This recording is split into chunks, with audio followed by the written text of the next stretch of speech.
Praise lord. మన ప్రభువైన యేసుక్రీస్తు నామములో మీకందరికీ వందనాలు, శుభాలు. మరొక దినాన దేవుడు మనందరినీ సజీవులుగా ఉంచినందుకు ఆ ప్రభుకి మహిమ కలుగునుగాక. ఈ దిన దేవుని వాగ్దానము సామెతల గ్రంథము 24వ అధ్యాయము 16 వచనం. నీతిమంతుడు 7 మారులు పడినను తిరిగి లేచును. ప్రతివన్ బిడ్లారా, దేవాది దేవుడు తన వాక్యం బయలుపరుస్తుంటున్నాడు. నీతిమంతుడు 7 మారులు పడినను తిరిగి లేవగలిగిన వాడిగా దేవుని వాగ్దానం తెలియజేయబడుతుంది. ఈరోజు నువ్వు పడిపోయావని నీ బంధువులు, నీ ఆత్మీయులు, నీ స్నేహితులు అందరూ నేను గేలి చేస్తున్నారా? ఎగతాళిగా మాట్లాడుతున్నారా?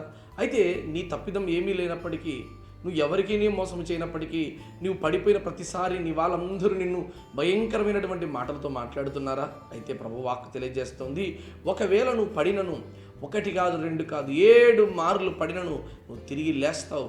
దేవుడు నిలబెట్టగలిగిన వాడు. అందుకే దేవుని వాక్యం తెలియజేయబడుతుంది, ప్రభు నిలబెట్టువాడు కానీ పడద్రోయేవాడు కాదు అని. దేవుడు తన బిడ్డను నిలబెట్టేవాడు కానీ పడద్రోయేవాడు కాదండి. నీ జీవితం పడిపోతూ ఉంటే ఇదిగో దేవుడు చూచి ఆనందించువాడు కాదు. నువ్వు కృంగిపోతా ఉంటే నా దేవుడు చూస్తూ ఆనందించువాడు కాదు. కృంగిన నీ జీవితాన్ని లేవనెత్తువాడు, పడిపోయిన నీ జీవితాన్ని తిరిగి కట్టగలిగిన వాడండి. నువ్వు పడిపోతా ఉంటే దేవుడు చూసి ఆనందించేవాడు కాదు. యోబు జీవితంలో భయంకరమైనటువంటి శ్రమలు వచ్చాయి. ఇదిగో బిడ్డలు పోగొట్టుకున్నాడు, ఆస్తిని పోగొట్టుకున్నాడు, అంతస్తును పోగొట్టుకున్నాడు, ఆరోగ్యాన్ని కూడా పోగొట్టుకున్నాడు.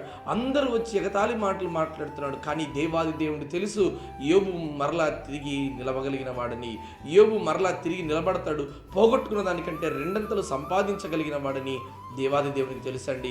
యోబు దేవుని యందు విశ్వాసం ఉంచాడు కాబట్టి ఆయన పోగొట్టుకున్న దానికంటే 2 ఇంతలుగా సంపాదించుకొని ఇదిగో మరలా తన జీవితాన్ని గొప్పగా ప్రారంభం చేశాడు. ప్రియమైన బిడ్డలారా, ఈరోజు ఓడిపోయావా? శత్రువులు ఎగతాళిగా మాట్లాడుతున్నారా? కట్టుకున్నటువంటి నీ భార్య, నీ భర్త భయంకరంగా మాట్లాడుతున్నాడా? అయితే పడిపోయిన నీ జీవితాన్ని నా దేవుడు తిరిగి కట్టగలిగిన వాడు. 7 సార్లు కాదు 70 సార్లు నువ్వు కింద పడినను నా దేవుడు నిన్ను నిలబెడతాడండి. అపవాది వేయించిన ప్రతి అగ్నిబాణములను దేవుడు తిప్పగలిగిన వాడు కనుక ఈరోజు నీ జీవితం పడిపోయి ఉంటే ఈ వాక్కు మీద విశ్వాసం ఉంచు, ప్రార్థన చేయి.